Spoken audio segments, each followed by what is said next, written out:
We are nearing the end of April and we're getting our gardens ready for true garden season. We can't wait. We're here at Kuhlmann's to help get us started. Anita, what can we do right now in our yards? Yeah, well, of course, I think that the first thing, well, yard cleanup is important. Your grass, that's sort of the first thing that we can start working on is using a really good heavy-tined rake and getting the thatch and the dead grass removed. Any debris from winter, twigs and leaves and things, that's the first thing. You can aerate your lawn yourself or get somebody else to come in and do it. That also helps so that the water can penetrate through down into the grass roots and stuff, or when you're going to start fertilizing, it's just very healthy for the lawn.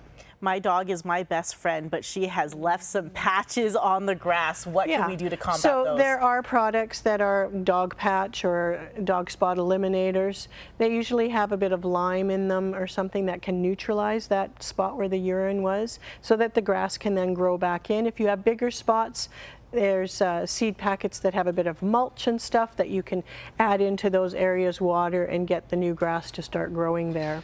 Here's something neat that I don't think we've seen before on this show, but the soil testing, these kits that you have available here at Kuhlmann's, how can we use these? So, when you're getting your gardens ready, you want to test for pH, whether your soil is acidic or basic, for phosphorus, potash, that kind of thing. So these kind of tests can give you a somewhat good indication on where you need to be. And soil amendments really quickly, what can we use? Yeah, so we want to start with some steer manure, some fish compost, anything like that that will help to rejuvenate your garden soils or your raised garden beds or things like that. Excellent. Anita, thank you very much. Coming up after the break, she's going to show us some hardy things to plant right now in the garden. Go to Kuhlmann's website for more information.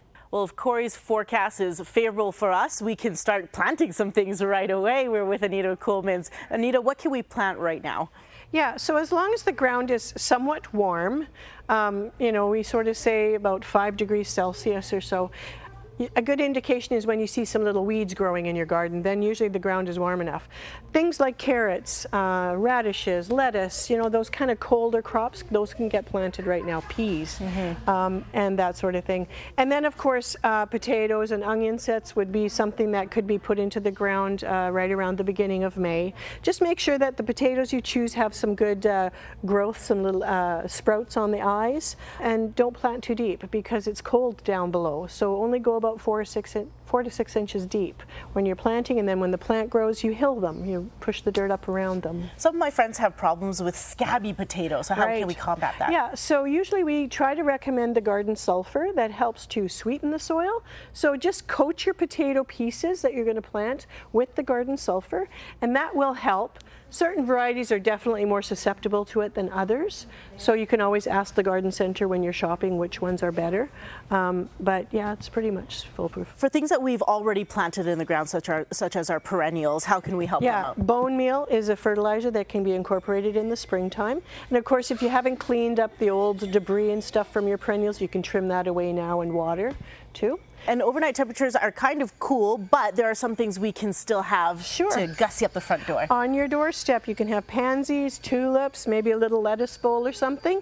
That's going to make it look very colorful. Excellent. And I love pansies. There's just come in so many colors, and they won't die on you when it becomes cold at night. Anita, thank you very much. If you want more information on any of the things that she talked about, come on down to Kuhlmann's, or you can visit the website on your screen right now.